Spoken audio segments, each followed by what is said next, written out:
News.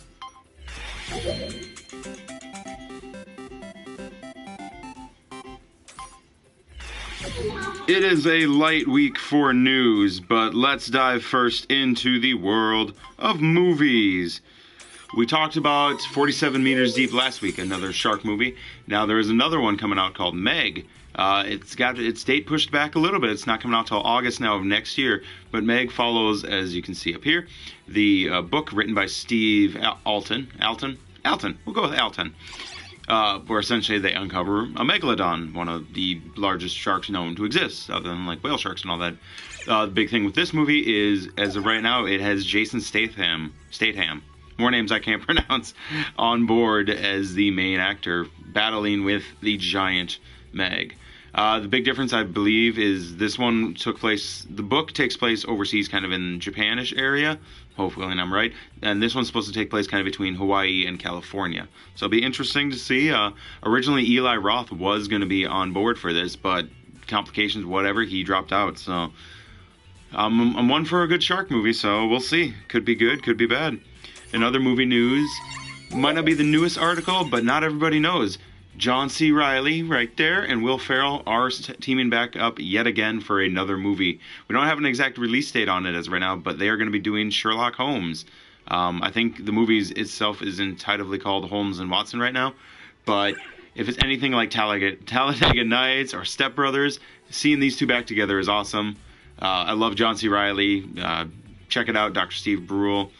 Great stuff. And he's really good as a serious actor too, so looking forward to seeing what they come up with. In video game news, we do have just a little bit, not much this week, but we got a whole bunch of teaser trailers as well as an expanded photo for the family from Far Cry 5.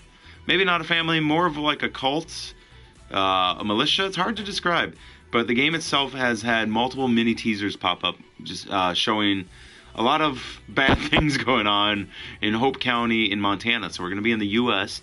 Big thing I hope with this one is, okay, if we're going to fight a militia family in the U.S., that's fine. But I really don't want that same cookie cutter where it's like, find an outpost. You got it. Go do a mission. Outpost mission. Like, I want them to change it up a little bit. So here's hoping. And finally, in some VR news, because you know I love to show off VR, especially PSVR, since we use the PS4 for a lot of what we do here. The Persistence. We don't have a solid date on it yet, but it's another game that's been talked about that I've been meaning to mention, but I'm mentioning it now. This game is, a lot of people have described it as like Dead Space in VR, but the big aspect I'm intrigued by is, for being a nice kind of space-age survival horror game, it has a companion app going to be functioning with it where you can have your friends essentially alongside, either helping or hurting you, unlocking doors, pointing out items, or not unlocking doors. And I don't know, I'm intrigued. I love Dead Space, one of my favorite games next to The Last of Us, so I'm very intrigued to see what this game brings us. Like I said, it was a slow week for news, but we are back on board on Friday. I appreciate you taking a couple minutes out of your day to let me inform you with things. So we're trying a new backdrop here. It's seen better days, but we're slowly evolving. This is a slow process, but I do appreciate anybody who has taken their day to see me here. We must do our outro now. Of course, I am Dan on Paper. I appreciate your time. We'll see you later.